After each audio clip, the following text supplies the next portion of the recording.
But it's like, I want to make $1 million. How is homie on the corner that never made $1 million gonna tell me how to make $1 million?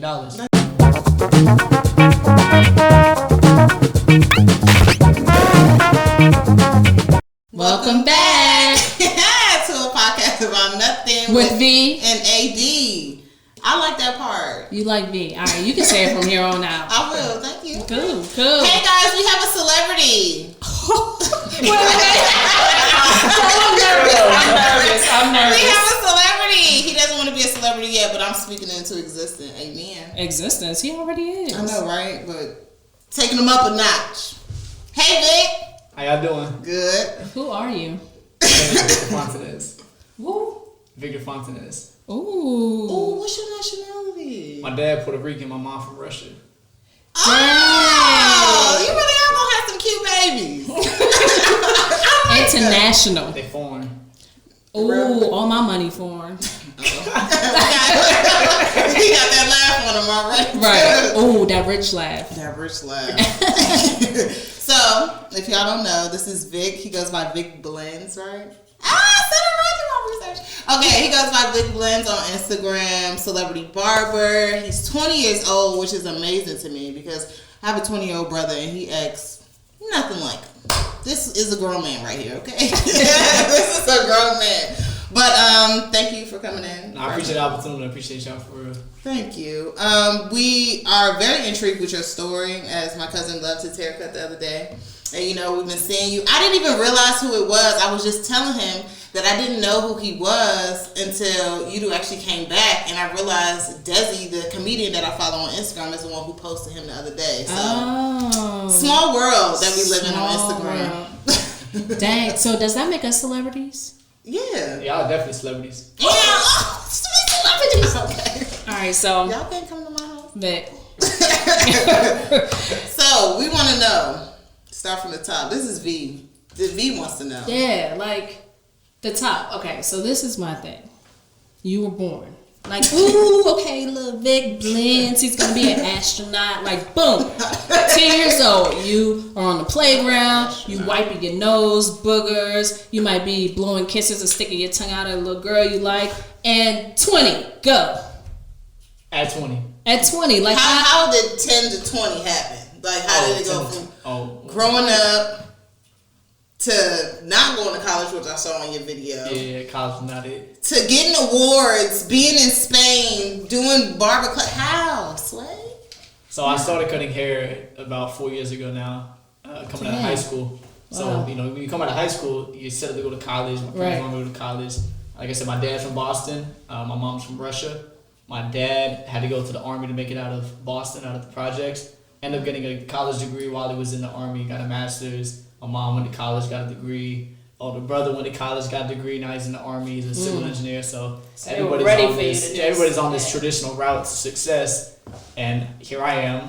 My sister went to college. She's a nurse. I'm next in line. I'm like, what am I gonna do? So you're the baby. So I'm the middle. I got one more. I got my younger brother. He just turned 16. Dang, so I got a lot brother. to live up to. Yeah. I'm setting the bar for him. Right. I'm setting the bar for him for real. So coming into high school, I've always had an entrepreneur or a business mindset. I've always been a hustler. So, at a young age, at 15, 14, I used to always want to make my own money. I believed as a man, you need to make money and provide for your family, provide for your girl or whatever. So I used to think it was real lame that I had to ask my parents for money to take my girlfriend to the movies in middle school. So I was like, man, I'm done asking my parents for money. Wow. Because people make fun of me in middle school for not having the Jordans and not having the iPads when the iPads were coming out with Beats by Dre, because I had 3 other siblings and we had a lot of people to feed, and it wasn't like I'm about to get spoiled. I ain't about to middle child. Not like that middle child syndrome is real. You ain't about to just trust get spoiled, me. so. I know. But I would see these people make fun of me. I'm like, oh, well, everything you got is given to you from your parents. How you gonna make something you never earned? So I'm like, that don't feel right. So, even from middle school, I've always wanted to make my own money. I started washing dishes in the back of a restaurant that we lived in front of, behind of actually. I started mowing lawns. I used to do anything I could to hustle and make $1. I would flip shoes, Jordans. At one point I remember I used to go around with a jar. And I would put a picture of my dog on the front of the jar with my lawnmower. So I'll tell houses that Yeah, I'm cutting grass to raise money for my dog's surgery. So I'm like, I need some bread for this surgery. He one of them people that stand outside and collect money for the candy for the school. For the basketball. And the donuts never come. But I used to just do anything to make $1. I've always been a hustler. I ain't never selling no drugs, nothing. I don't do that. But I've always found a way. To hustle though, to get $1 somehow that I can. So I've always felt like I had the power of communication at a young age. Like one of the first things I ever wanted to do was become a motivational speaker. Adrian said that from watching your videos. AD, right, government. I literally was just thinking from every time that I've heard you speak, from the few videos that I watched of you on the internet, you speak with so much conviction and you're so like articulate, you speak with motivation. It's like every time he speaks, you just stop and you want to listen. Like I just said, you remind me of Gary Vee. Like you get excited, like, ooh, I'm about to cut hair.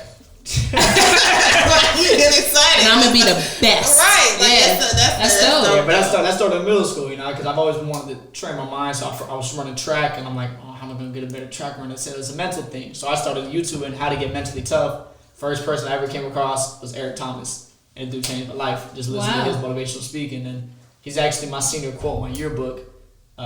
Give up what's good for what's great. That's my senior quote in my yearbook. So I've been listening to Eric Thomas since forever, since I was in middle school. So I've always felt like, God blessed my voice before he blessed my hands. I've always had a voice to speak. So that mind was always there before I had the actual craft to put it to. So I've always wanted to be a motivational speaker. That was just something that was in me. And then now I have a platform built through my trade that, God gave me. Now I could go ahead and spread this message across the world for these kids to hear as well. Oh, it's crazy. These kids, that's crazy. This one different. Yeah, and some glitter sparkles. Okay, you get everything on the board. Okay, because that's dope. I like that. You speak about God a lot. Is religion a leading force in your life, or is it just? That's more than half the battle. Okay, we going to church. Okay. He ain't got no baby mamas, but he about to have a few after this interview. Okay. He said, I like that. So when you spoke about like not going to college and having to figure out what you wanted to do. At what point did you realize that your parents didn't have anything to worry about? I knew that from the beginning. So that's the vision that you're given. Yeah. But it isn't until you put into anything physical or give them something to look at to where they can agree to it that they're not going to get on board with it. So like I said, I started cutting hair because I wanted to figure out how I'm going to make money in college. I was hustling. I was washing dishes, serving tables. I was like, when I go to college, I don't want to do this. Yeah. What am I going to do to make money in college? I asked my barber G back home. I said, G, like, what do you think I should do to make money in college? I'm thinking he's going to tell me, I don't know, do homework for somebody or cook some plates, hustle, do something different. Yeah. He said, why don't you learn how to cut hair? He said, if you learn how to cut hair, you can make money for the rest of your life. And when he put money for the rest of my life into my mind, I said, I can make money forever. Because barbering is a craft that is never going anywhere. Yep. There's no robot that could ever make up for a haircut. Even if it did make up for a haircut, the most part about barbering is that emotional connection you have with your barber. It's an experience that, will be around forever. So that 2 o'clock lineup, be serious. When he said that, I'm like, well, shit, let me see how much money I can make. So I started trying to learn to be a side hustle in college. So I started right at the beginning of my senior year. That summer, as soon as first day of school started out, started trying to cut hair. By the time I graduated, I learned enough about the industry to know that the barbering industry was a little bit bigger than just cutting behind the chair. Yeah. And then cutting behind the chair, already is enough money to live really good if you wanted to just cut hair. But the industry itself is a lot larger than most people think, and that's an opportunity to create a brand, make a good residual, make millions. It's a $1 billion industry. You just got to be able to get into it. So when I learned all that, I was like, this could be a real career. I already had the passion for it through cutting and making a difference to the people in my chair. So I was like, once all that came together and I had the spiritual confirmation and the sign that God gave me that I needed to be a barber, I was like, there's no way I'm gonna go to college now. I'm telling you, that blessing of a clear vision, because I still ain't got it yet, is a dope man, thing. When I got when I got the sign that I had to be a barber, I had almost died to get it. I was leaving school with my best friend. It was lunchtime. We were going to get lunch, right? So, everybody skipped school for lunch, go get some McDonald's, whatever. We're going to get some cookout. So we leave school, but I only left that day for lunch because the night before I had told my parents that I wanted to go to barber school instead of college, And they were like, no, like, of course. No, like, no way. Yeah. You know, and I understand that now looking back at it, but at that time, I'm heartbroken. I told my family I want to go follow my passion and not with it. Yeah. So I'm torn. Yeah. So I called my best friend Justin. I'm like, Justin, I need you to come get lunch with me. Like, yeah, we're going to get lunch, but I need to talk to you. Like, that's why I need to get in there. So we get in the car, and I start breaking down, crying. I'm telling him, like, Justin, bro, like, I feel like I got to be a barber. I feel like if I don't be a barber, bro, I'm not going to see the potential God got for me. So right when I said that, we're at a T intersection. We got to turn left. And my light turned green, turn left. So I got the right of way to go left. It's that slope, though. So the hill is kind of coming this way, and we're going up. So we got to go uphill. When I say that, in the midst of me saying, Justin, I feel like if I don't become a barber, I might not see the potential that God has for my life. When I make that turn, there was one of those 16-wheel trucks, like one of those big Mack trucks, Optimus Prime, comes and they blow their red light coming towards us. And all I hear is, I look to my left, and it's like I said, Optimus Prime looking me in my face like this dude's about to kill me right here. Yeah. And I almost, it was so close. So you gotta think it was probably like to that wall right here, like that wall outside. That's how close I could see this dude's face. Like this truck, that's close for a truck. Yeah, for a truck. Yeah. So I'm looking at it, and it's like, you know, you just move, and I almost didn't even try to step on the gas because I felt like it was too close for me to even get out of if I wanted to. So when I stepped on the gas, I expected the truck to at least tailbone, you know, and hit the enemy and spin me out or something. But I stepped on the time and I didn't get hit. So at first we're driving like, oh damn, bro, that was close, like. Yeah. You know, but then I started thinking more deep on it. I started thinking. I'm like, bro, you know, I realized what were we just talking about? And what I just said? Yeah. And that was God telling me that, you know, at any moment I could die, so I might as well live my life to make sure that I see my most potential. That's deep. Yeah. I promise you. And the thing about it is, moments like that, if your mind isn't where it needs to be, you won't notice the moment. Yeah. You know what I'm saying? You could have been doing anything. Yeah, you almost get hit by the truck like, oh, that's crazy, and you would have left it at that. Yeah, but you gotta be woke on the spiritual signs and signs God tell you, because if you don't and you ignore those, I mean, that's why people end up homeless. That's why people end up on drugs and stuff, because, you know, God will give you signs for your life throughout them, but if you choose to ignore them, then that's the path you choose to go the other way. Yeah. I had to stay woke on that. I said, man, that ain't just a close call. That was not just a coincidence that this truck didn't hit us. Like, what is he trying to tell me in this situation? And I listened. At that point, I went home. I said, nah, ain't no way I'm going to college. Like, it's above my decision and your decision. So I got to go, and that's what it's going to be. So I remember I had bought all my classes at schoa. I had all the gear. Were already registered, ready to go. My parents weren't playing. I went to the open house. I went to all this. Oh, wow. You know, so I had a whole deal done. I was like, nah, I ain't going to do it. Dropped out. I didn't drop out. I refunded my classes. I was screwed because I bought all the hoodies and backpack. Here I am with like a full like lanyard. You see, you like merch, so you was ready. Yeah, I was like, man, damn. So I just stopped there and I went straight to go register for barber school. And as soon as I graduated high school, went to barber school. And I mean, it's only like 2 years ago. I was about to say that's history from there, because that was not that long ago. That's crazy. That's a clear vision for your ass, okay? It is. I know that's right, Vicblends. So what can people expect when they sit in your chair? Like, what's the blends? What's the Vicblends cut? It's the experience. And that was the experience. Before it was the cut. Now I know how to put the experience to it. But, you know, all this started, if I couldn't be to the point where I'm at, first of all, if I wasn't good at cutting hair. Yeah. Sure. I had to get that down first. I couldn't talk and be all this, that, if I sucked at cutting. Do people really go to school and like are really like piss poor at cutting hair after they come out of barber school? Yeah. Barber school is, that's one thing, that's a fault we have in our community, in our industry, is that barber school is not, you're going to go and be a great barber, you're going to go and get your hours. That's what you're going to do. You're going to wait your hours and wait your license. You're going to practice. We do got some schools, and I do know a couple people in the industry that do own great schools, and they teach their students really well, but that's like a 5% out of 100 that is really actually pushing that. Yeah. The other half is just a business where, you know, people are want just to get your hours to be able to get in a chair. Yeah. Because I never really studied even the hair industry, just seeing it different from the hair show that they have down here and all that. Like, I didn't even know it was this deep. I thought you went to school, got your chair, pay your little stuff, and call it a day. But these girls out here making bank. It's a $1 billion industry. It's a $1 billion industry. It's just you don't know if you don't know, because most people gravitate towards music or athletes. You know, that's what's hip now. That's what they want to be. Yeah. All these kids want to be overnight rappers. All these kids want to be NBA, NFL. What's the percentage of people that actually can do that? Very small. You almost, you gotta be like chosen to do lottery, that. Win the lottery to do something like that. What can every kid do though? Just go to barber school and get a license. Learn a craft. And now with people like me that learn how to take a craft and create a brand out of it. Now if I lay a foundation for them, they can do the same thing. I got everything your favorite rapper got, and I never had to rap to do it. I never had to sell drugs. I never had to put up a fake persona. Good thing you cleared up that hustle. All I did was wake up and be the best Victor Fontanez I could be through my craft, and God opened every door I needed. I know that's right. That's dope. How do you stay so spiritually connected? I'm sorry, I have to keep going back to this, but it's like, I'm one of those people. It's like people say all the fluff is nice, like all the stuff. Yeah, I'm grounded. I'm this, but like, what do you do? 10 minutes of prayer every day. What is it? You gotta exercise gratitude. God wants to have a relationship with you. That's all they want to have.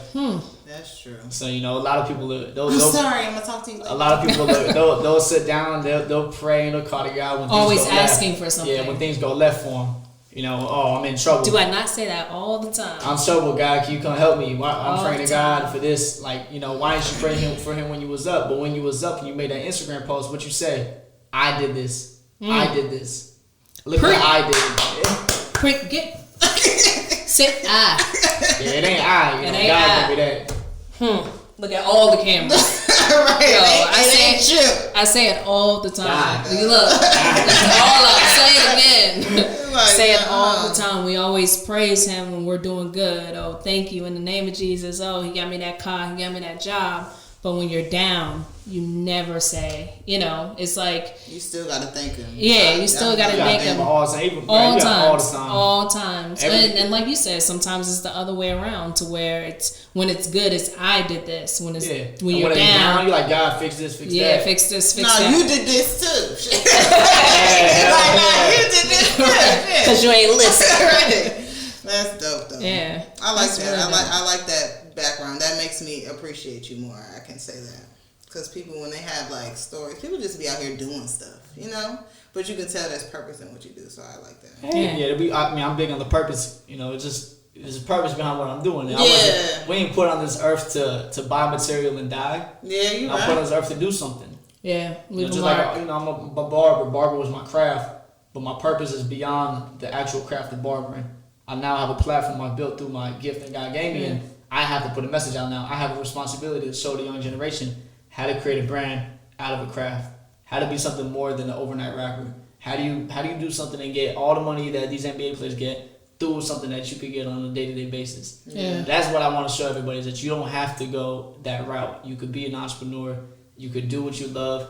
Most kids probably love barbering. Most kids probably love science. Most kids probably love photography, videography. Yeah. But the social status will probably tell them it's lame.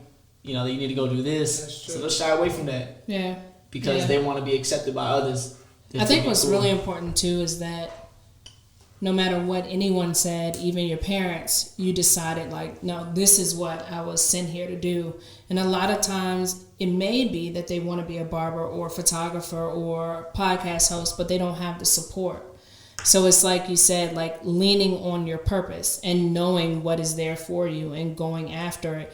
And yeah, that's really dope. But I do have a quick question. So do you believe that you could have done this with anything? Like being a barber and going, that kind of fell in your lap. You asked the question, your barber told you this is what you can do, make money for the rest of your life.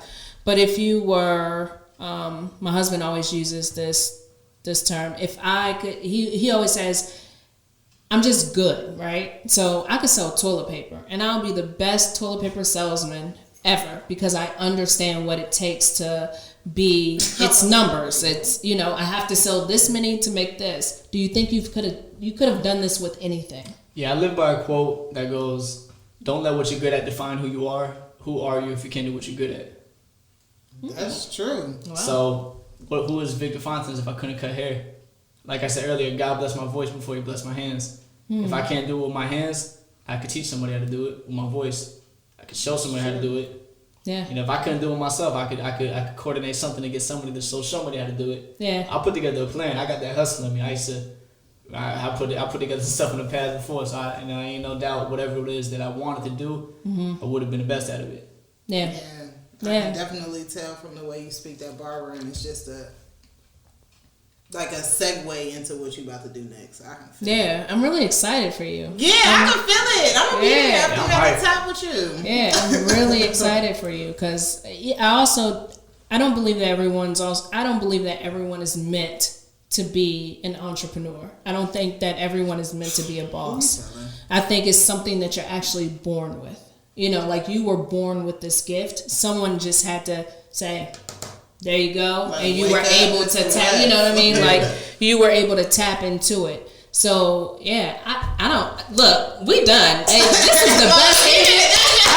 Nah, you're really, really dope. Hey, this is a dope one. Y'all are awesome. Yeah, I do have a question though. Oh, she got a bunch of questions. I'm in awe. Because for the most part, you've been answering them through the conversation, but like I've been seeing a lot of like barber parodies and stuff online. And I just want to know, what are your do's and don'ts of like sitting in your chair? Because people complain and they like, don't come in here asking me to do this. Don't do this. Don't turn around and touch it. Don't ask to see my. Do you have any like do's and don'ts if it comes to sitting in your chair? Don't look me in my eyes when I line you up. That is funny. Because I would be the one like. That's a don't across the universe. Do not look at Barber in his eyes when he's trying to line you up. Yeah, don't look at me in my eyes. I didn't even think about that. That's funny. That is hilarious. Yeah, that's one that one right there. Yeah. And they just be staring at you too. The whole time. I'm gonna go and go look at somebody in their eyes when they cut. Yeah. It makes me want to get my hair cut again. Right, like, hey. Yeah. That's funny. Okay, well, I'm good. You pretty much answered everything I needed today. I appreciate you. What questions? You say you had questions for us. What made y'all want to do this? Because we sit around laughing. Literally, this is how we talk all the time to each other. All the time. We sit down. It was an idea of hers that she already had. Like, I really want to do this, but couldn't find a person or didn't want to do it by herself.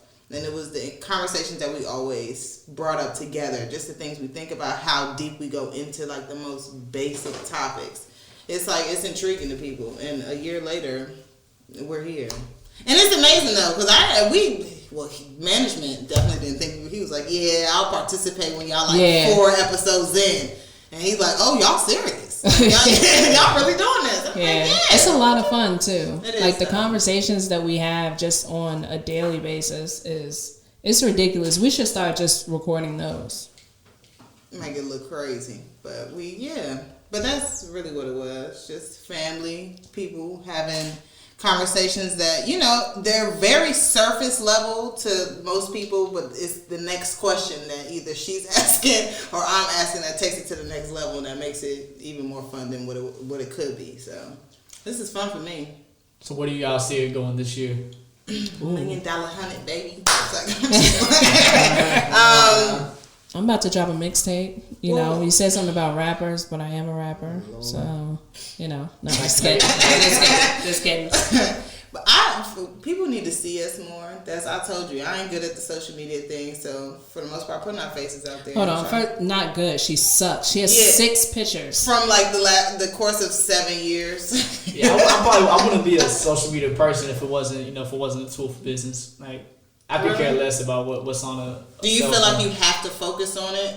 Like, well, that's the name. That's the name of the game right now. True. You know, it's either get with the wave or get left. You know, you gotta be on that. You gotta be on that wave. Yeah.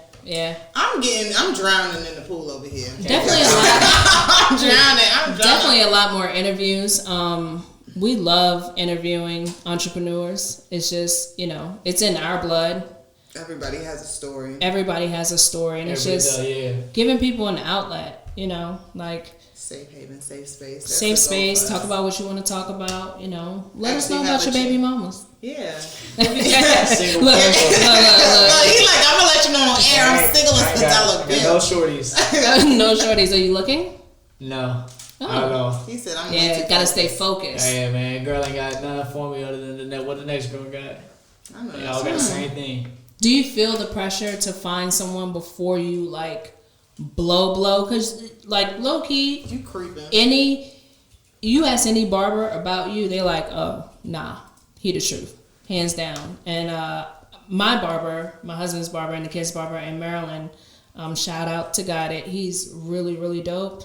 And Yudu was like, oh yeah, you know, Vicblends, and he was like, what? Yeah, he just went on and on and on about, you know, how dope you were. Do you feel the pressure to find someone to spend your life with, or that person that, you know, you can go home to before it gets out of control? No, I don't think so, because I had a girl before when I first started cutting hair, and it was my high school sweetheart. Mm-hmm. You know, I thought what we just said. You know, do I need to get somebody before I blow up, because they might not know me when I was back then and I ain't had nothing. But I gotta understand too, it's like I changed as a person. You know, why am I looking for a girl to hold on to the old me when that ain't me no more? That's true. You know, I was dating the girl in high school because she knew me in high school when I had nothing. You know, she gonna respect me when I'm older. It was a comfort.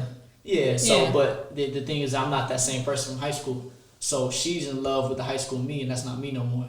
You know, that's her perspective of who I am. Yeah. You know, but now I've grown, I've learned new things. I got a different network. I got a different, you know, circle around me. I got different priorities. I think different. I move different. Everything. But this girl wants me to be the high school me. Yeah. That's not gonna work. Yeah. You know, I feel like, you know, when I make my millions and I get up there, I'll find another girl that got her millions and she up there. Yeah. And I'll go out on my private island, and there's gonna be another little island over there with another shorty on it. I'm like, oh shit, you on your island? I know that's right. Okay, good. Yeah. We all about to get some islands. I ain't worried. My dad's big on. My dad pressure me all the time. Like, yo, you need to get you a girl. You need to get. It was a big thing for you know, when we got together. I didn't know anything about like his track career or anything like that, about the music or anything, and because I didn't know, he was like, oh, this might work. And you know, I did my research, but she a stalker. You talking about me? A little bit. But yeah, it was really important for him to find someone before, you know, because he was like, you know what, I'm gonna just be single, because you know he felt like if I make it or whatever I do, I know I'm gonna be successful. Then I'm not gonna find someone who knows who I am truly. True. So I don't know. Different. I just feel like when I do find a shorty though, to be like, you know, she not. I don't want her to know me off of, you know, she not gonna slide in my DMs with my shorty like that. And that's not how it's going, because you know you're gonna come off of my page, my stuff, and it's I may have slid. I may have slid in some DMs. But I foresee it being something, you know, simple, like, you know, I catch you outside, so, oh, you cute, blah blah blah, chop it up, and then she find out later. But it's got to be genuine. Yeah. I myself, you know, after, you know, no DMs, y'all. Yeah, after you don't, you know, you grow and you see so much trust issues broken off of, you know, success and things like that. You're more cautious to people that just slide in the DMs and want to do this and that and third. Like,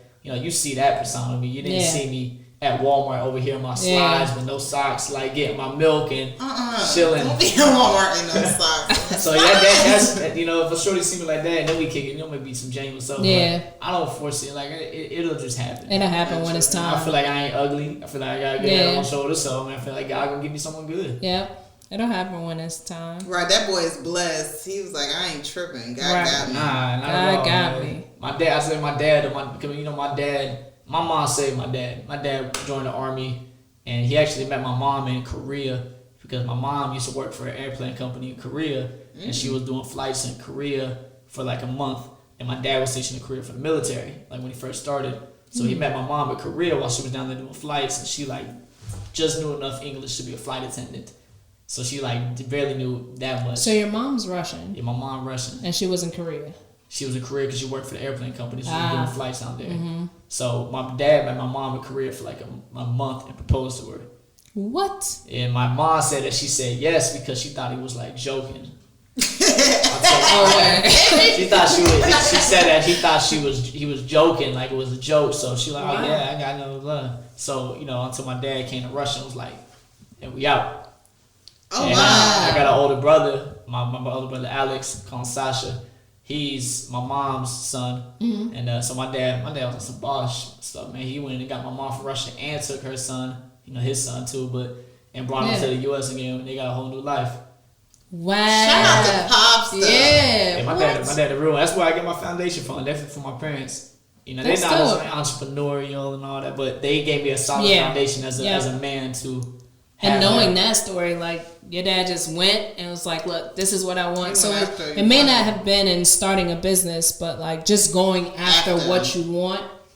Yeah, my dad is a go-getter. My dad used to tell me that, he was like, "Yo, I used to be just like you. I used to want to be the best electrician in the world." And I'm like, "That's a little different now, man. That's different. I'm doing it though. It's a little different now, Dad." But dad's the same way. I got, he's a hustler back in Boston. He grew up in Boston, and he made it out through the army. But he always gets what he wants, like all the time, no matter how late. He got a degree in the military, a master's degree. Yeah. Not a bachelor, he got a master's.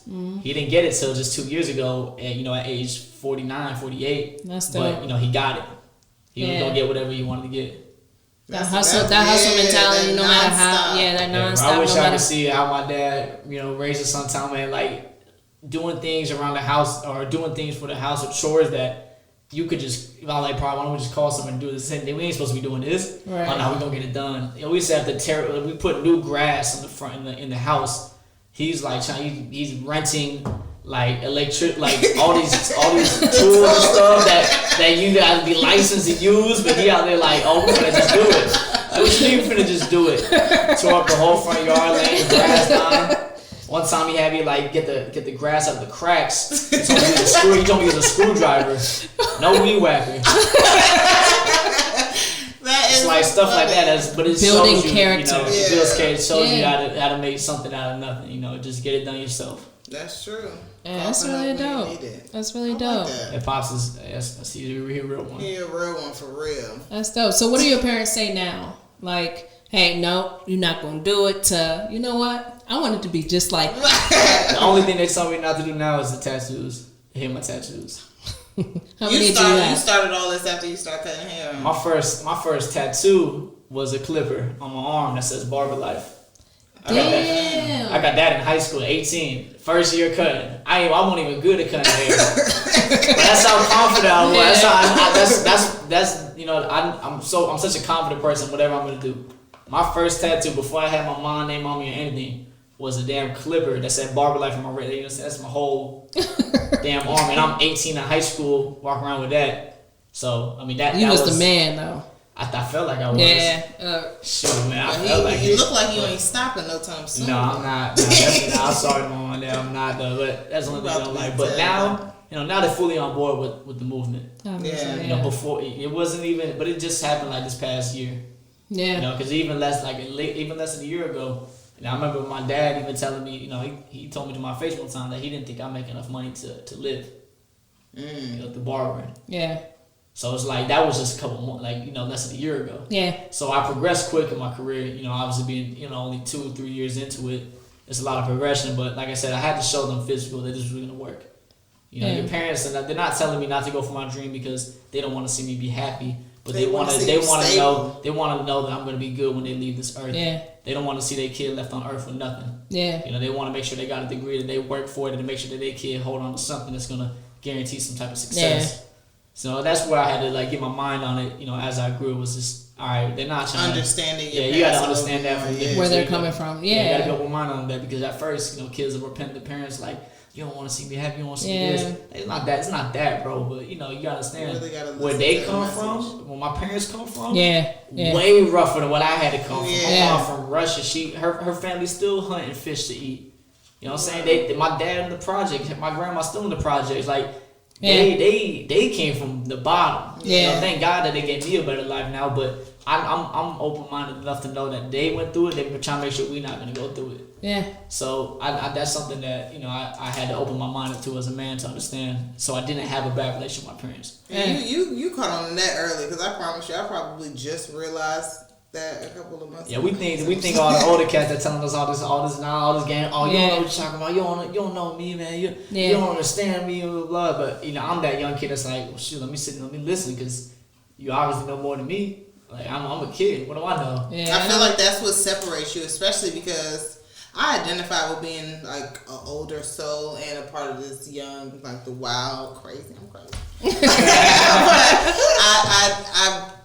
But I feel like that's what differentiates you from your peers. The fact that you listen to people who are older than you.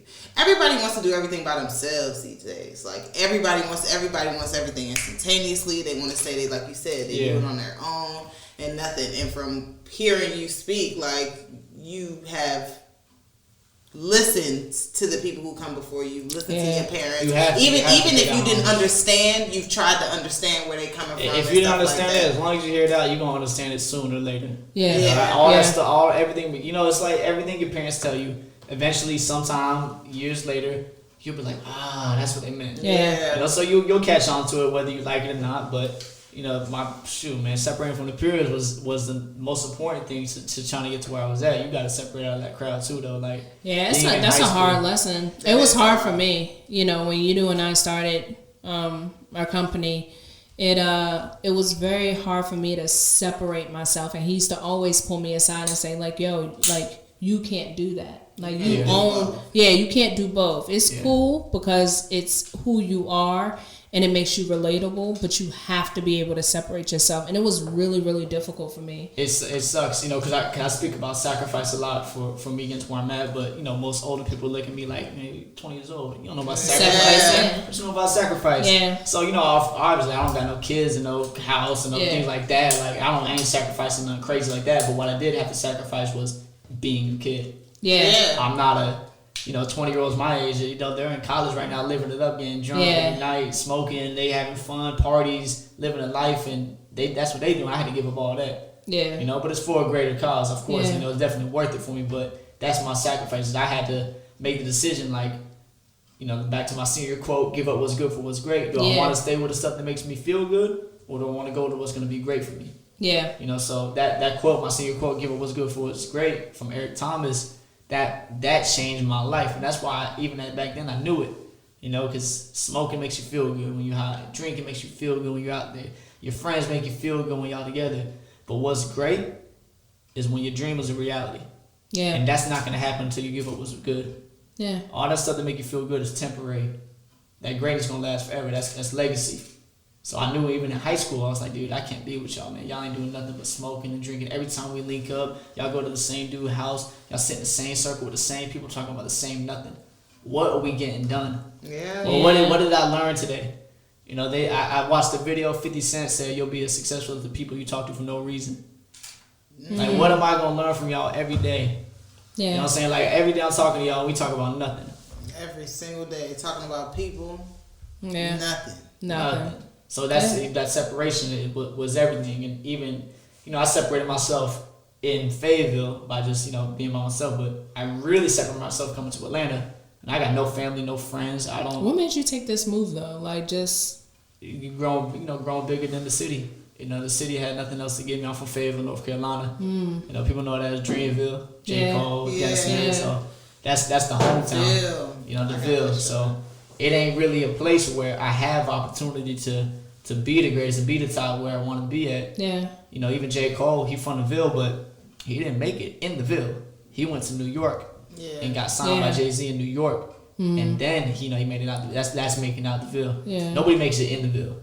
Yeah. You ain't just in the Ville about it. You make it. Even my boy Dennis Smith, he got to go to NC State, go to college and all that. You ain't going to go to FSU or FTCC and make it to the NBA. You got to get out. You got to go D1. You got to make it out of your hometown. So the hometown it's a small town, Do you feel like you owe your city anything? People feel like they got to go back and pay homage and like open a shop there or teach them there or do something for the city, or you like, nah, I had to grow from that, I'm moving on? Do I owe them anything? I don't think I owe anybody anything. Well, yeah. But I do feel like if I make it out there, I know there's some kids back there that probably need the same motivation that I was looking for. So I feel the responsibility to do it. I feel like I owe it to the city, like, I have to come back and do this for them. No, but I feel the responsibility on myself that if I was given this type of success, why not reach back to the one place where I came from to do it? You know, why am I gonna go and try to inspire somebody in LA or another city where they don't know me, they don't know my family, but you know, I got a kid that go to school with my little brother that might be struggling on his own, that might need to hear something from me. Yeah. You know, that's something I feel like more close to my heart. So I feel the responsibility to show my city another way out. That's dope. That's dope. Yeah, I like that. Because a lot of people will feel stuck and confined. I feel like going to college, realizing that people feel like they need to leave or they want to make it where they are almost. Like everybody goes back home. Everybody's like, no, I'm going to do it here. I'm going to make it here. And it's like that, I forgot what rapper said it, but it's like, they said it's like those people that always like, yo, I'm finna make these t-shirts in the hood and we finna take off in the hood, like off these t-shirts. Like, man, you gotta get out, man. You gotta see the world. Like, luckily I was able to travel a little bit more, so you know, I saw the opportunities in another city, but you know, we call it the Ville mentality. You know, J. Cole speaks about it a lot. You got the Ville mentality, but what that is a small town mentality that boxes you inside this area to think that that's all you need and that's all you're gonna have. That's what it is. You know, we call that the Ville mentality. People stuck in the Ville and that's it. It's like a quicksand. I think that's everywhere. It's everywhere. Yeah, it's everywhere. If you in a small town, you know, people in a small town will tell you, oh no, I've been living my own life, man. So you don't need all that. Yeah. And I would go out and get motivation from other cities and other events and, you know, other people around the world. And I come back to the hometown and you'll come back to people that tell you just wasted your time. You just wasted your money out there. What are you doing out there, bro? Everything you need is right here at home. You know, so I'm looking. Call you, hey, Mr. Moneybags. Yeah, over there.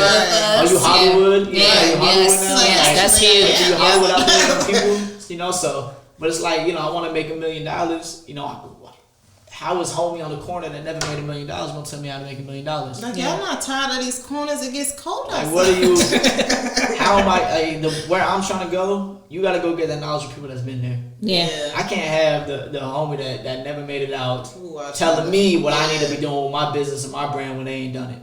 Yeah. You know, that's simple as fact. That's you might know it, but if you ain't done it, bro, it's gonna be hard for me to try to give you that trust on that. So I need to go and get those resources. So that's why I had to get out. I had to come to Atlanta. You know, I didn't even know it was gonna be Atlanta. I thought I was gonna go to a lot of other places, but like I said, God's timing, this placement was perfect. I came to the right place at the right time. I thought I'd be in Florida. I thought I'd be in Dallas. I thought I'd be in New York. The last thing I was really thinking was Atlanta, and I think personally I was probably shooting Atlanta too low for what it was. Like it's amazing, but I wasn't in my mind thinking that it's gonna be amazing for me. Yeah. And ended up being the perfect fit. Ended up being the best decision of my life. But you know, it was just last second, and I was talking to the shop owner at my shop now. My brother, his name is Hawk. We cut for the same clip company, so he's like my teammate. So first, you know, we just teammates. You know, we cut for the same companies. Know him in the industry. We cool on the ground, blah blah blah. But every time we would be at a show or an event, we would just connect.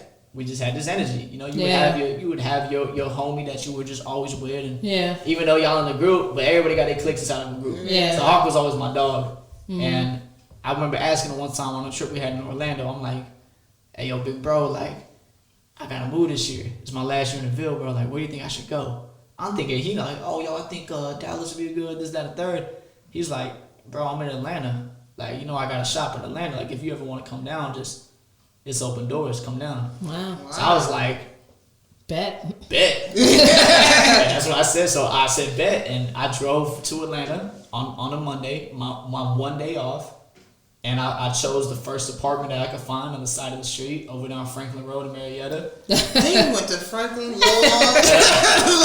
I didn't know what it was. I just said y'all got 1-bedroom apartments. I didn't even take a tour of the apartment. I didn't care. I just knew I needed to get out. I signed for a terrace floor, 1-bedroom. With cockroaches leaking the ceiling, like the worst and the worst. But I didn't care as long as it got me out of the Ville. Yeah. So I signed that, went back in the same day, and I mean I left it a month later. It was instant. I had to get out. That's when preparation meets opportunity. Yeah. Lord have mercy, and you jump on it every time I see. Yeah, every time. It was time to get out, man. It was nothing else. But Atlanta has been nothing but growth and blessings. Like when I think about, you know, what I've been given and everything I've done, I'm like, it's surreal. I still can't even believe it. Yeah, God's I never purpose. think about it on my own, sitting there blowing my own head up. But when I sit in a moment like this, like I'm looking at this podcast right now, like somebody wants to talk to me for their business about my story. Most definitely. 3 years ago, I was eating shit in my mom's garage. Oh, nice. You know what I'm saying? Like I was cutting for free for people was finessing me. I was getting cops calling me for cutting the garage. Like I was in the Ville. I remember a dude got killed in front of my house while I was cutting. Like what? I thought he was there for a haircut. I heard boo boo boo boo. I thought they were knocking on my garage door. Open the door. It's a crime scene. Oh. Yeah, so that was just 3 years ago. Wow. But to see where I'm at now, like when I look at this right now, I'm nothing but grateful. Wow. I can't even believe it. That's talk about what is it, a 180 or a 360? All of it. We're gonna You done turned it to Yeah, that's dope though. So name some of the people you've actually cut for. Oh shoot, man. That list got long now, but I mean. I was about to say 3 years of celebrity haircut. Well, shit, celebrity haircut's been like a year. I was about to say a year. When did you get down to Atlanta? I came to Atlanta August. Of last year? Yeah, August, 6-7 months ago. That's it? Yeah, Kevin remember when I first came down. I just got down here. Wow. Yeah, I mean, shit, it's crazy. I mean, within the first 2 months, I cut, pretty much the starting five for the Atlanta Hawks. I cut Trae Young. I've cut like most. How does that word of mouth happen? Is it like the relationships that you're making? Is it Instagram? Like what? Like, or are you a stalker like AD? It's everything. It's the manifestation. It's the networking. It's just sometimes you're in the right place at the right time. That's all it really comes down to. The first celebrity or first athlete I ever cut was my brother Dennis Smith Jr. He plays for the New York Knicks now. Mm-hmm. Number 9 draft pick, 2016 draft. But he's from Fayetteville, hometown hero again. Another legend, another Ville. That's my brother. I met him in the restaurant that I was working at. I was a server when I met him, but I was still cutting hair in my mom's garage. And I used to cut one of the guys. I used to train him. His name was Rel, and I used to cut Rel's hair in my mom's garage. And he used to tell me all the time, like, yo, I got this, my boy Dennis Smith, boy, about to go to the NBA. I'm like, yeah, all right, it sounds nice. Like, I don't watch basketball like that. I don't know what you're talking about, but I'm trying to cut his hair, Right. That's cool. But he's like, nah, he's gonna go. He's telling me all the time, yo, get ready for the draft, get ready for that. I'm like, okay, cool. I'm like not thinking about it that much. I'm not trying to say you want to go, but I wasn't, even thinking about it until I'm working in the restaurant. I look at the TV, number 9 draft pick to the Dallas Mavericks, Dennis Smith Jr. I'm like, God damn, they all playing. What is this? So a week after the draft, I'm sitting there waiting for my food at the front of the little out the kitchen. Yeah. And I look towards the front for a second and I see Dennis walk past real quick, and he's going to the bathroom. It's like it's a real small restaurant, but he goes to the bathroom. I'm like, oh shit, that's Dennis Smith Jr. Like this is it. That's my boy's boy. Yeah. So I'm like hanging around the bathroom waiting for him. Not like I'm waiting for him to come out the bathroom. Like, yo, I'm right there waiting for him to come out the bathroom. Like, but I'm like, I know he in there. I'm finna kick it right now. That's what I do. And when he come out here, I'm finna make this connection and we gonna chop it up. Yeah. So he come out. I kind of turn around and like I've always had this idea of like just like I said, private communication and just networking with people. Like I knew not to address them as like, oh my God, Dennis Smith Jr. I turn around. I said, hey yo, you Rel boy, right? He like, yeah, what's good? I said, oh shit, not chilling, bro. I'm Rel, I'm Rel's barber. I seen you got drafted, so obviously congratulations on the draft. But I'm a barber, bro. So I cut Rel's hair. If you ever need a haircut, I'll be more than happy to take care of you, bro. And it's crazy. Before I knew who he was, the first thing he said, oh hell yeah, hey, we from the same city. You help me, and I'm gonna help you. He said, what's your Instagram and stuff? So I'm trying to pull up my Instagram. Ain't nothing loaded. I ain't got a gather. I'm shaking. I'm like, oh shit. I didn't expect it to go this way. Okay. Like, let me give you my business card. Let me tell you why I reached in my wallet to give him my business card. It was the last card in my wallet. Damn. The last card. Kid you not. The last Thank card. God you had it, cause that service. So I'm like, yo, my phone. I'm looking dumb. I'm like, yo, let me show you my gray hair, bro. I got you. Trying to pull up my phone. Oh, ain't nothing loaded. People starting to notice him. I'm like, oh, hold on, bro. So I reached to give him the business card. He's like, all right, bet. He walk out. He texts me a minute later. He said, Dennis. I said, oh shit. I'm in the kitchen like, I got an NBA player dumping my phone right now. I'm about to go up. I'm like, I'm about to go up. This is gonna be it. So we tried to cut him. I tried to come up a couple of times. After that, it didn't really line up. Yeah. He was busy. I was busy, and then the reason I wake up early now is because of him. One time he hit me up for a haircut before I cut him for the first time, and he hit me up at like 6 a.m. because he had like a flight and he needed to cut before he flew out. But I was asleep. I woke up at like 11:30. Oh, so I woke up at 11:30. I'm like, oh man, I got that good sleep. Look at my phone. He texted me like 3 times. Hey bro, you awake? Hey bro, you up? Damn. Shit, he like, shit, I gotta go.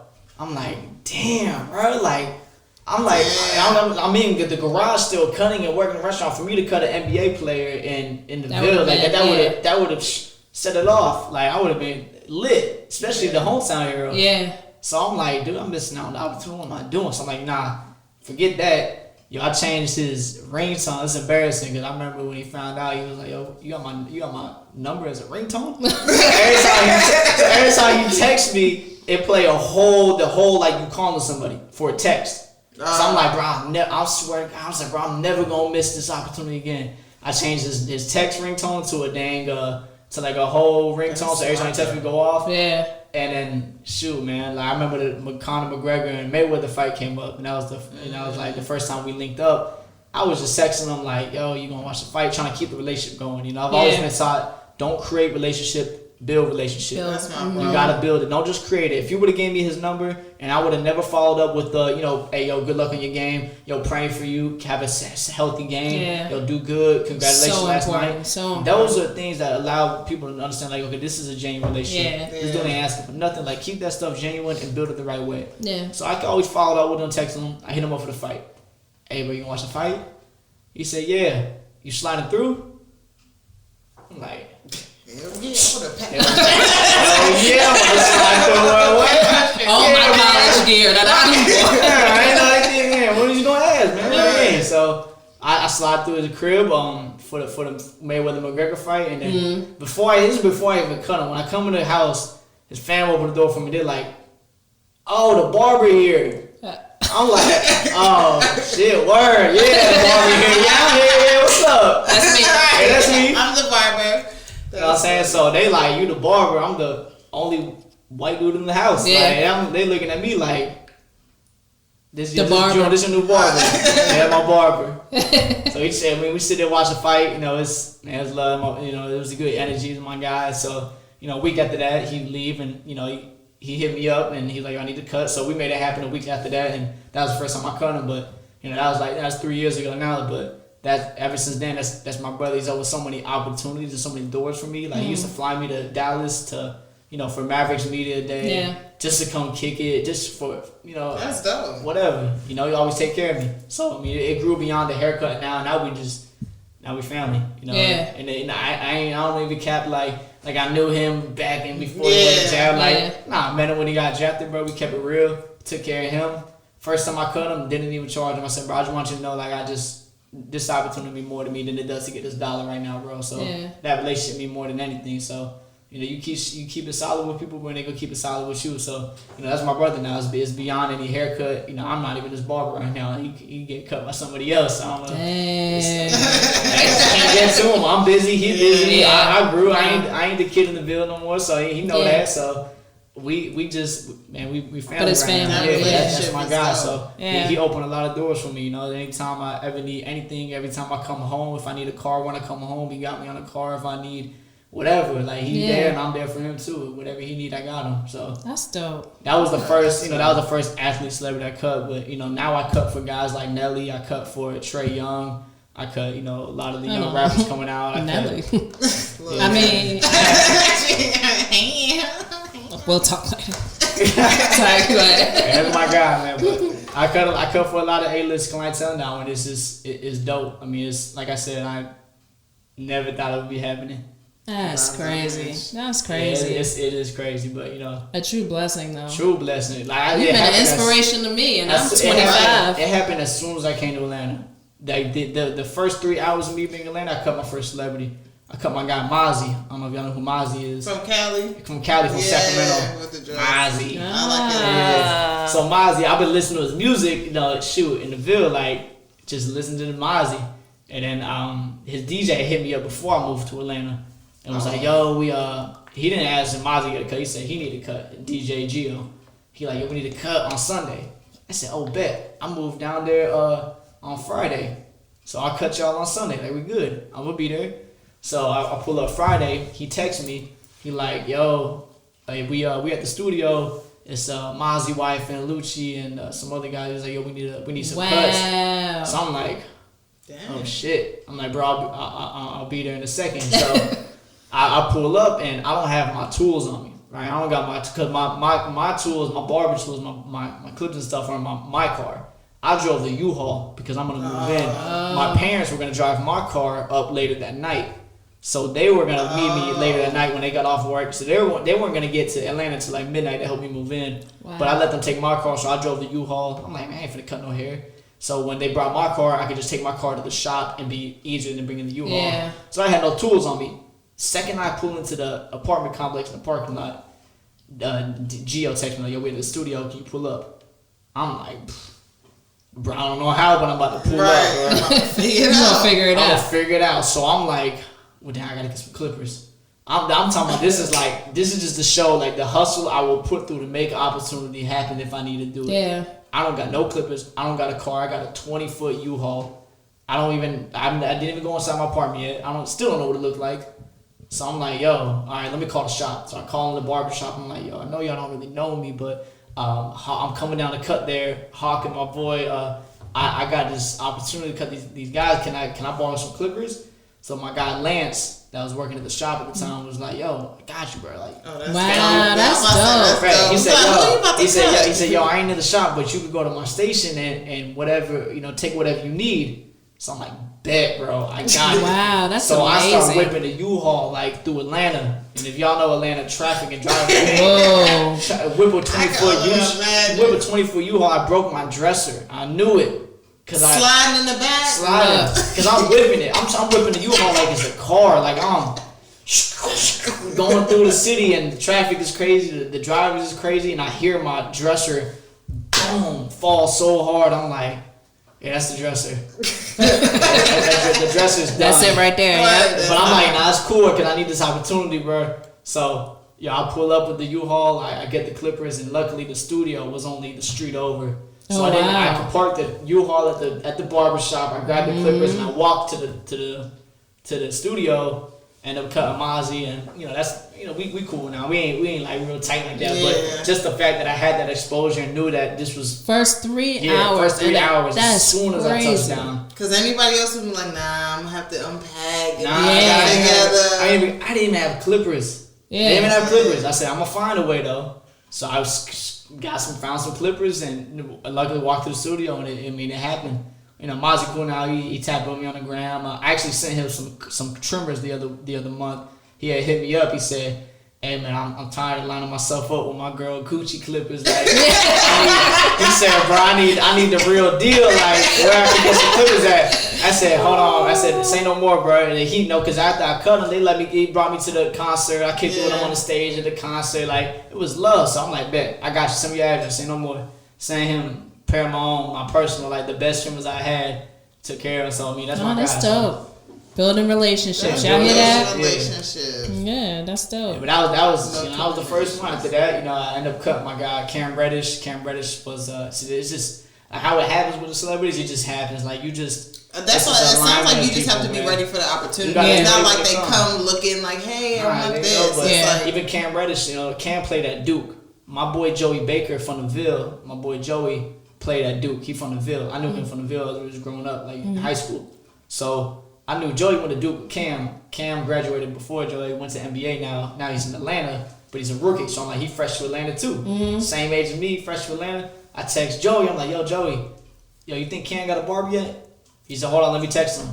He texts Cam. I cut Cam the next day. Wow. But Cam Reddish now one of the rookie stars that the Hawks got. Yeah. And I cut Cam, take care of Cam. We went bowling. Like the first time I cut him, we chopped it up. He another young kid to the city. In NBA, cool, but he a dope career don't always mean you gotta have everything around you. But so we kicked it. For that first week, we played Xbox. We went bowling and he put me on to Bruno, and then from Bruno put me on to DeAndre, and then.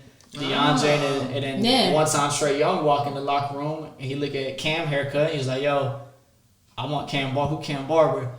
So Cam and Trey got the same agent, so they reach out to me. They're like, "Yo, you cut Trey." Now I start cutting Trey. I cut a couple of other players. I got to cut a new player tomorrow. So right place at the right time. Right place, right time. Network build. I mean, this is how it happens. You know, even with Nelly though, like I put that in the air.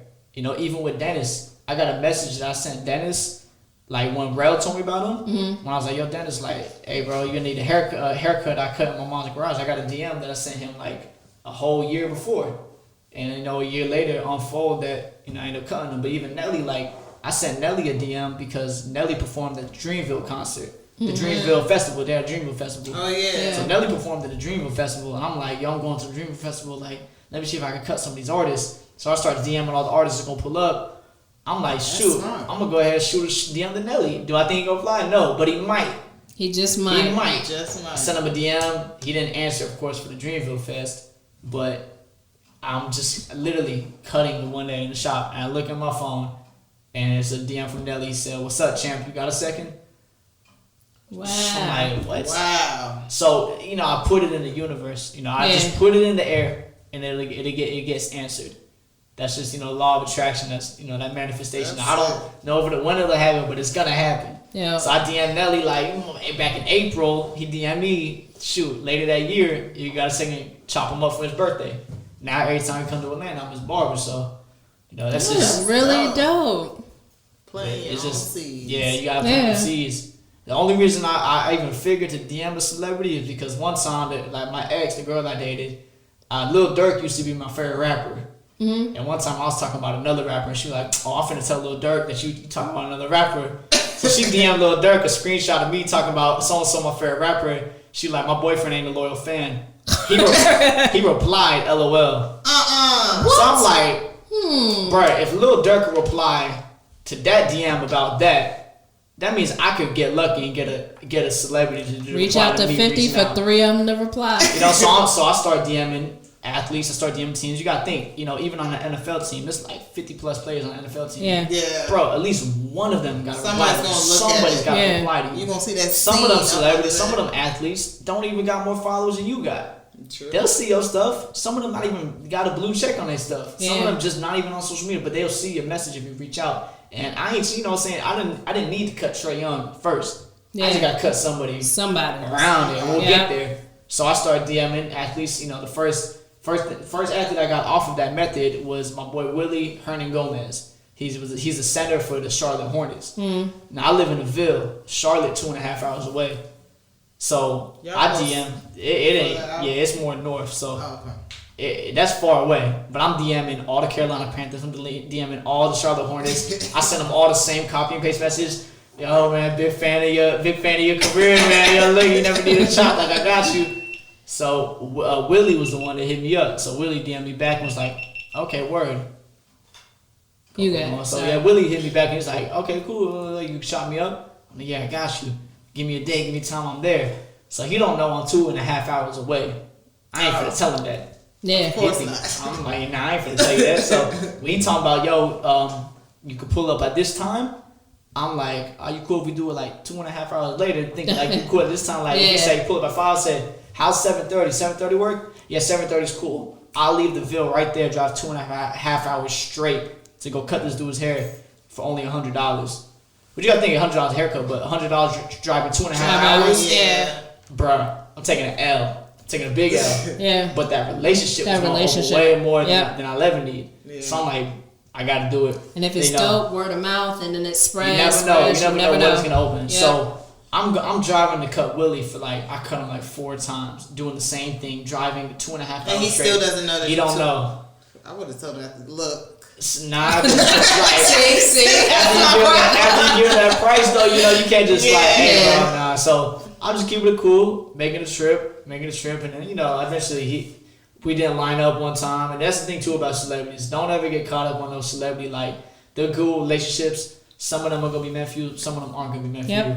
Some of the celebrities I cut them one time and I never see them again. Yeah, that's it. I don't gotta break my back for them now. I don't gotta go out of my way to make it happen no more. I did in the beginning because I never cut one before, so I'm like, this is a crazy to me. And I think but that's now, you know, you understand that these are regular people that just do something that you admire. I always say Beyonce wipes.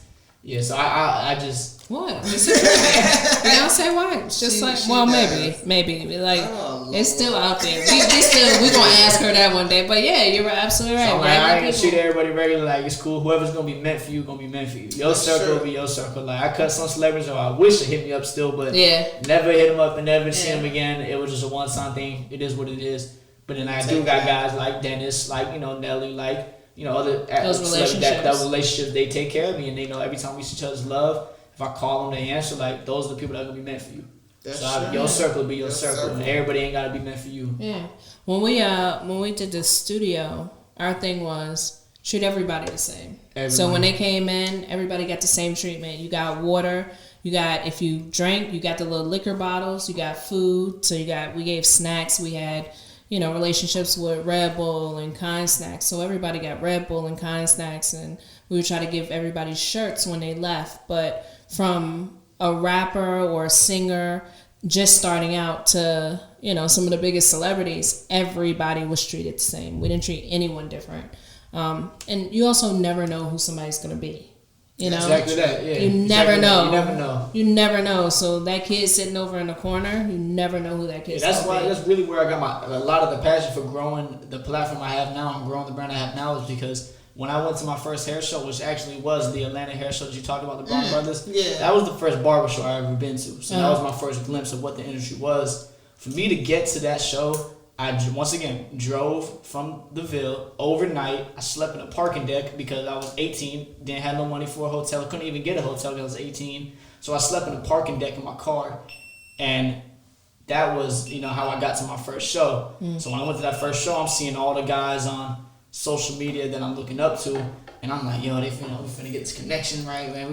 We finna network. They finna rock with me. I'm next up. Yeah. You know, I go to meet these cats, and then they brush you off like it ain't nothing. I'm like, homie, you don't even know I'm sleeping in the parking deck right now to come talk to you. I just drove from the Ville, but I ain't got no money to come speak to you. But you treat me like that. I'm like, I bet. It's the same people that come. They always come back. Always come back. So I said when I left that show, I said, if God ever give me the opportunity to give me that platform, I would never abuse it or give anybody that feeling that they gave me. Ever. Yep. But I said that before I even knew it was going to happen. Yeah.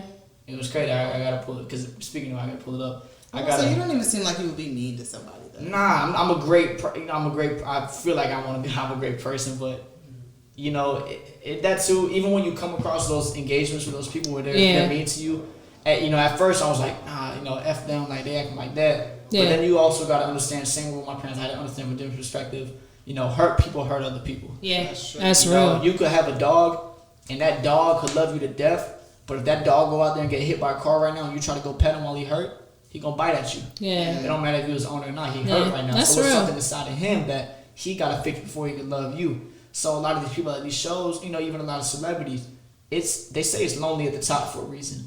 And it's because it takes a lot of sacrifice and it takes a lot of hurt to get to the top. So when a lot of people get there, you don't know what they had to go through to get there. So cold. We just think they got all this money. They're supposed to be the happiest person ever. Yeah. You don't know what they went through to get there. So we over here like, he was short. Man, he didn't really say nothing. Yeah. Man, that was it. Oh man, F that dude. He ain't like he is. You don't know if that man ain't eat for a couple of days. You don't know if he ain't been to sleep. You don't know if he had to, lose his homie to get to where he's at. You don't know what he went through. So at that point, I was like, all right, let me understand that better. Hurt people may hurt other people. I don't know what they went through to be there, but whatever it is, I'm gonna make sure I don't give off that vibe. So that was, that was my perspective. So this video right here, this is me at my first hair show. I got a vlog because somebody was vlogging, and they caught me on the vlog of me having this conversation. And I thank God that it's even happened because this is like the craziest gem I've ever seen in my life. I was about to say, play it up to the mic so everybody can hear it. Yeah. This is me. Like I said, I always knew that I was going to be there. Yeah. Before I could see it physically, before I could touch it, like I just knew I'm going to be the best. I'm going to be at the top. I'm going to be there. So this is me on my first show. I met my guy Deluxe and them. They got me in a vlog.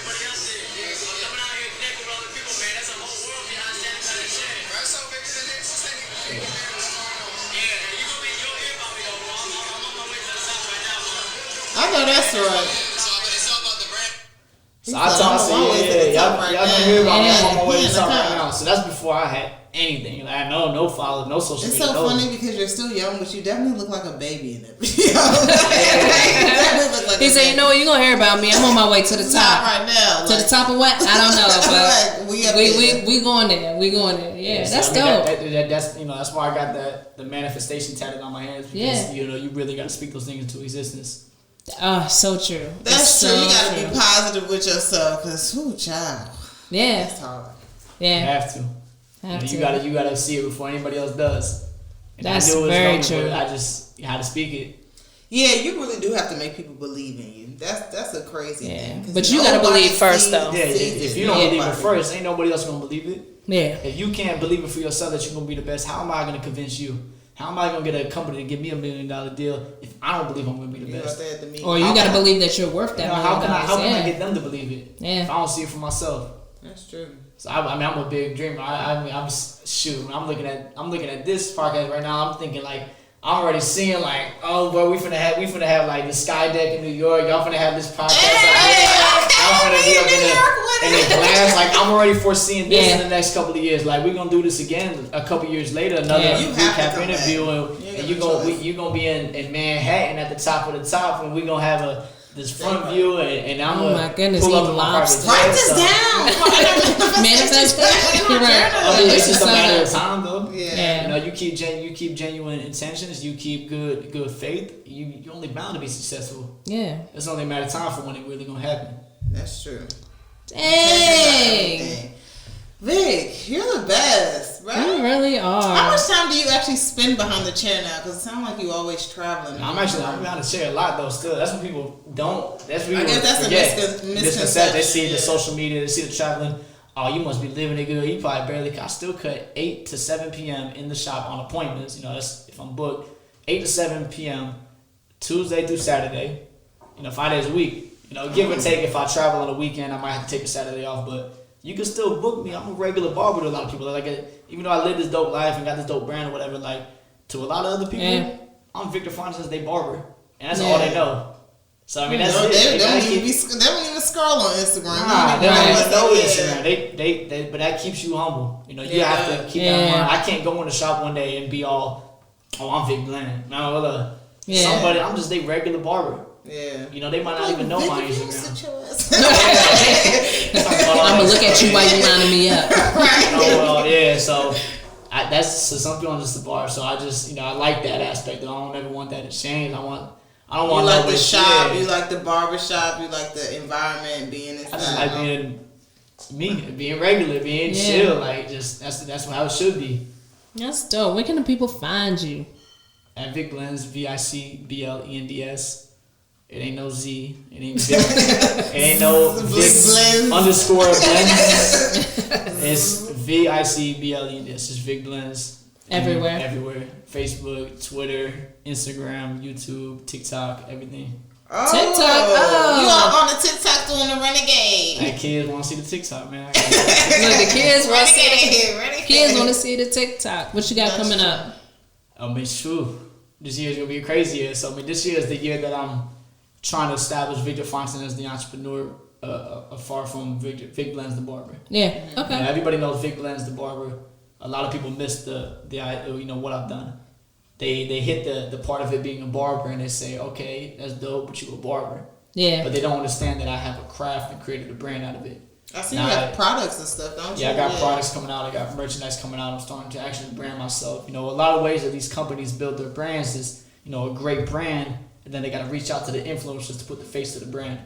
Luckily I've done it the opposite way. Yeah, you are the influencer. I am the person behind the brand. So now, if I could get the right people around me to create the right brand, now I could create this super brand, organically. Yeah. Done it the right way. I am the person. I don't need to go hire another influencer. I have it all. I just need to create the brand around me and create that team. So that's why I came to Atlanta, just looking to create that brand and create that surround around myself, trying to put the right people around me. So that's what I really want to get done is create a brand this year. And, I've done that a little bit. I got a logo now. I got brand language. I got brand statements. I got colors that represent me. I got all types of things coming. I have my first hair product releasing next month. Vicblends Finishing Foam. I got my own hair mousse. Merchandise. For y'all, I do an online academy. I actually released my own online academy last year. So, wow, congrats! I released it last year. But then again, that was like my first actual product to try to create a residual income for me that ended up failing because I just technical difficulties. Lack of resources, lack of preparation. You learn. I learned a lot from it. Yeah. It was my first ever online money making project that I had. So. It's an online academy where I teach people how to cut hair online, the same way that any other business does. Yeah. Like we talked about earlier. Videos that be like, here I am in my Lamborghini, and I made this much money off dropshipping last night. I watched so many of them videos. I really thought I was about to be selling stuff. He's not sitting when they had the whole Shopify. They got Shopify like. Website but I got an online academy that I'll be teaching people how to cut. It's organic. I put love into, a passion to it. It ain't just no BS, and I'm dropping all the gems and jewels on there. So that's gonna be another side of my business that I'm doing this year again. Last year we did it, but not the best website, not the best content created. Technical difficulties with it. Lost motivation. Yeah, your logos, that's fire. It's fire. Cool. It's clean. Appreciate that. It looks like just. It looks just it's clean, yeah. You can see if you see that, it's like, oh, I know what that is. It's like the Sony, the Target. You know what it is. Yeah. So that's this really year dope. We're just working on giving my followers something that they could physically hold. I've created this cool persona as a person, created this dope, me, as a person, but now I need to give them something that I can hold and say like, substance. I got this from Vic. This has helped me change. And I could have done it a long time ago, and I got a lot of followers on the gram, so I could have been dropped a product or a razor or something and made some change off of it, but you don't want to hurt that integrity to your brand. I don't want to just go chase the dollar aspect of things. I could have dropped the razor and sold it for $10 and made it for $1 and made a bunch of money off of it, but the people that would have bought that razor would have realized three months later when it broke apart that Vic sold them, some BS. Yeah. So I've been taking my time with my products, taking my time with my drops and releases to make sure that I'm only going to give out, something from the heart. I'm only going to give out something quality. I don't ever want to, lessen the integrity of my brand. Dope. You on the right track. Yeah, this has been dope. This has been really dope. Yes, my favorite celebrity interview so far. So many celebrities. Right, my favorite. Yeah, this is dope. Appreciate you for stopping. Really I appreciate you. This is the opportunity for me. This is a blessing for me. This is so dope. This is awesome. Y'all we gonna see. What you say? Where we gonna be in New York on the rooftop? Yeah, that's where we gonna be next in Manhattan, interviewing Vicblends with our tangible. He gonna fly us out. Flew us out. We gonna get flew. Fly us out. Yo, thank you so much for coming. Yeah, I appreciate it. Thanks for chopping. I never done a live podcast like this before. Really? So this y'all the icebreaker. So when I do make it up there and I'm at that top, I'm gonna say, y'all gave me that first. Look, we gonna tag you and everything. Right, check for we're gonna be DMing, tagging you in them DMs. So look, it's just us. Answer us, okay? Y'all got me. Answer us, okay? ADs. Stop saying that. Yeah. I don't stop. I want a button for you. We need That's scary. Yo, but for real, thank you so much for stopping in. This was really, really dope. We really appreciate it. All the success and blessings to you. God bless you. Yeah. So much inspiration, for a 25-year-old like myself. Okay, well, that's the end of the interview. So what? Yeah, I appreciate this. Once again, my name is Victor Fontanez. I'm a 20-year-old entrepreneur from Fayetteville, North Carolina. I started cutting hair 3 years ago as a side hustle. Go to college. God blessed me with the greatest life I could ever live, and it's only getting bigger by the day. I'm here to speak a purpose beyond the craft of just cutting hair, and I want to appreciate you. I want to thank y'all for giving me the opportunity to share that message. Y'all helped me fulfill my purpose. If I didn't have this, I wouldn't be doing nothing but sitting in the crib playing some games. So, for me to be here today, it means more than anything in this world. So, appreciate y'all genuinely, and that was dope. That made me feel good on the inside. I feel like we served our purpose today. We did. Hey, and we out. Love y'all.